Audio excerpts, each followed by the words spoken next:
22장. 발람이 아침에 일어나서 자기 나귀의 안장을 지우고 모압 고관들과 함께 가니 그가 감으로 말미암아 하나님이 진노하심으로 여호와의 사자가 그를 막으려고 길에 서니라. 발람은 자기 나귀를 탔고 그의 두 종은 그와 함께 있더니 나귀가 여호와의 사자가 칼을 빼어 손에 들고 길에 선 것을 보고 길에서 벗어나 밭으로 들어간지라. 발람이 나귀를 길로 돌이키려고 채찍질하니 여호와의 사자는 포도원 사이 좁은 길에 섰고 좌우에는 담이 있더라. 나귀가 여호와의 사자를 보고 몸을 담에 대고 발람의 발을 그 담에 짓누름에 발람이 다시 채찍질하니 여호와의 사자가 더 나아가서 좌우로 피할 데 없는 좁은 곳에 선지라. 나귀가 여호와의 사자를 보고 발람 밑에 엎드리니 발람이 노하여 자기 지팡이로 나귀를 때리는지라. 여호와께서 나귀 입을 여시니 발람에게 이르되 내가 당신에게 무엇을 하였기에 나를 이같이 3번을 때리느냐? 발람이 나귀에게 말하되 내가 나를 거역하기 때문이니 내 손에 칼이 있었다면 곧 너를 죽였으리라. 나귀가 발람에게 이르되 나는 당신이 오늘까지 당신의 일생 동안 탄 나귀가 아니냐? 내가 언제 당신에게 이같이 하는 버릇이 있었더냐? 없었느니라. 그때에 여호와께서 발람의 눈을 밝히시매 여호와의 사자가 손에 칼을 빼들고 길에 선 것을 그가 보고 머리를 숙이고 엎드리니 여호와의 사자가 그에게 이르되 너는 어찌하여 내 나귀를 이같이 3번 때렸느냐? 보라, 내 앞에서 내 길이 사악하므로 내가 너를 막으려고 나왔더니 나귀가 나를 보고 이같이 3번을 돌이켜 내 앞에서 피하였느니라. 나귀가 만일 돌이켜 나를 피하지 아니하였다면 내가 벌써 너를 죽이고 나귀는 살렸으리라. 발람이 여호와의 사자에게 말하되 내가 범죄하였나이다. 당신이 나를 막으려고 길에 서신 줄을 내가 알지 못하였나이다. 당신이 이를 기뻐하지 아니하시면 나는 돌아가겠나이다. 여호와의 사자가 발람에게 이르되 그 사람들과 함께 가라. 내가 내게 이르는 말만 말할지니라. 발람이 발락의 고관들과 함께 가니라. 할렐루야. 사랑하는 열린문교회 성도 여러분, 지난 밤도 주님께서 주시는 참 평안 가운데 단잠 주무셨는지요? 아침을 깨우는 말씀, 오늘 목요일 우리에게 주시는 말씀은 민수기 22장 21절에서 35절까지의 말씀입니다. 오늘도 하나님께서 주시는 이 말씀으로 하나님의 그 선명한 음성을 들으며 말씀의 기준으로 오늘 하루를 살아내는 저와 여러분 되기를 간절히 바랍니다. 오늘 매일 성경 저자는 본문의 제목을 말하는 나귀라고 붙였습니다. 어제의 말씀에 이어서 오늘도 발람에 대한 이야기가 나오고 있는데요. 말하는 나귀, 우리가 잘 알다시피 본문에서도 오늘 읽었다시피 나귀가 말하는 그러한 기이한 현상을 우리가 보게 됩니다. 오늘 발람은 21절 말씀에 아침에 일찍 일어나서 나귀의 안장을 지우고 모압 고관들과 함께 가는 모습을 볼 수가 있습니다. 바로 그는 그 자신이 선견자임을, 그리고 하나님께서 그들과 함께 하지 말라는 그 말씀을 들었음에도 불구하고 그 본분에 대해서 그가 있고, 또 오늘 말씀에서 우리가 보았듯이 그는 하나님의 사자가 나왔는데도 불구하고 3번이나 그것을 보지 못하고 그 하나님의 사자를 보며 반응하는 나귀를 채찍질하게 됩니다. 그리고 그 3번의 채찍질 이후에 하나님께서 그에게 말씀하시는 것을 그제서야 듣게 되는데요. 발람은 그때 하나님께 변명합니다. 내가 알지 못하였나이다. 하지만 그에게 그 알지 못하는 것은 더 이상 익스큐즈가 되는 것이 아니었습니다. 왜냐하면 그는 사명자였고 선견자였고 하나님이 그에게 말씀해 주시는 그러한 자였기 때문입니다.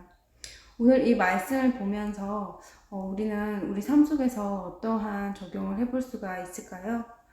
하나님께서 우리 사랑하는 우리 자녀들에게 특별히 또 우리 삶 가운데 또 신앙생활을 얼마 하지 않은 그러한 성도님들에게, 또 오랫동안 신앙생활을 하였지만 말씀으로 새로운 깨달음을 얻은 그런 성도님들, 우리 교회 안에서는 하나님께서 우리에게 눈으로 보여주시는 많은 기적과 그런 체험들, 그러한 것들을 우리에게 요 근래 들어서 많이 경험하게 하셨습니다.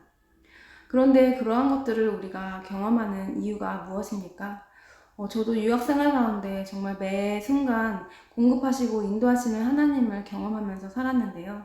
그런데 그렇게 경험한 것이 어느 순간 나의 자랑이 되고 하나님이 나를 통해서 일하신다고 내가 자신 있게 말하지만 그러한 과정의 결과, 열매에 있어서는 내가 그 순간에는 하나님의 살아계심을 고백하였지만 그 이후에 하나님께서 나에게 그러한 시간을 허락하신 그 뜻을 깊이 깨닫지 못하고 다시 내가 원하는 삶으로 돌아갔던 지난날의 모습을 생각해 보게 되었습니다. 바로 오늘 하나님께서 분명 발람에게 말씀해 주셨는데 그 말씀을 듣고 즉시 순종하였다면 오늘 이런 일은 있지 않았을 텐데요. 발람은 하나님의 말씀에 순종하지 않고 그러한 나귀가 말하는 기적적인 기이한 일까지 체험하는 가운데 그 일을 주신 그러한 일을 허락하신 하나님은 그의 본분을 다시 한번 생각해 보라고, 그가 맡은 사명이 무엇인지를 깨달아 알고 계속해서 그 길에 순종하라고 하나님께서 알려주셨던 것임을 너무 늦게 깨달았던 것입니다. 사랑하는 열린문교회 성도 여러분, 우리 삶 속에서 혹시라도 반복되어 일어나는 그러한 일들이 있으신지요? 그러한 일들이 좋은 일이든 기이한 일이든 그리고 내가 겪고 싶지 않은 그러한 일이든 이 모든 일 가운데에는 하나님의 의도가 숨겨져 있고 그 의도는 분명합니다. 바로 하나님께서 우리를 더 깊은 곳으로 인도하시며 우리에게 우리의 사명을, 우리의 본분을 다시 깨닫게 해주시는 것이 하나님의 기회이시고 하나님께서 우리 자녀들, 사랑하는 자녀들에게 알려주시는 그러한 방법인 줄을 믿습니다.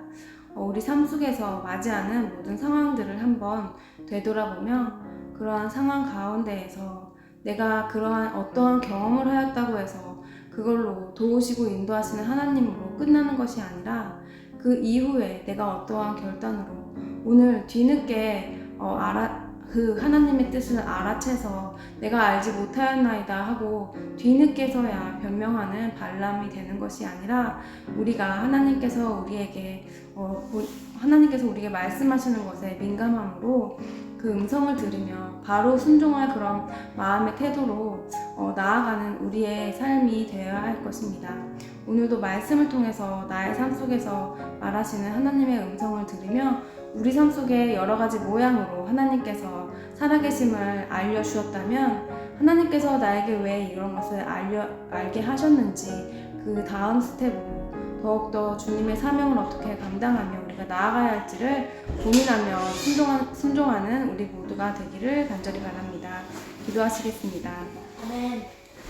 사랑하는 하나님 감사합니다. 오늘 말씀 가운데에서도 우리의 무지함을 다시 한번 깨달으며 하나님께서 우리에게 보여주시는, 경험하게 하시는 그 모든 것들로 우리가 더욱더 하나님의 뜻을 바로 아는 그런 기회의 시간으로 한 걸음 더 나아갈 수 있게 하심을 감사드립니다. 오늘 말씀으로 우리 삶 속에서 점검해야 할 것들을 점검하며 우리가 더 이상 발람처럼 하나님께서 말씀하시는데도 보지 못하는 자가 아니라, 그리고 또 우리가 하나님의 살아계심을 보았는데도 거기서 그치며 사명자로 나아가지 못하는 것이 아니라 하나님께서 이끌어 주시는 대로 우리의 몸을 드리며 하나님께서 순종해 주신 대로 그 길을 온전히 감당하는 복된 길이 갈 수 있도록 주님 인도하여 주옵소서. 예수님의 이름으로 기도합니다. 아멘. 사랑하는 열린문교회 성도 여러분, 오늘 하루의 삶 속에서도 하나님께서 졸지도 주무시지도 않는 하나님께서 우리의 삶 속에 매 순간 말씀하시고 동행하시며 함께 하십니다. 오늘도 그 하나님과 함께 참 기쁨과 만족 가운데 오늘 하루도 하나님께서 원하시는 삶 살아내시는 저와 여러분 되기를 바랍니다. 아침을 깨우는 말씀은 내일 이 시간에 다시 뵙도록 하겠습니다.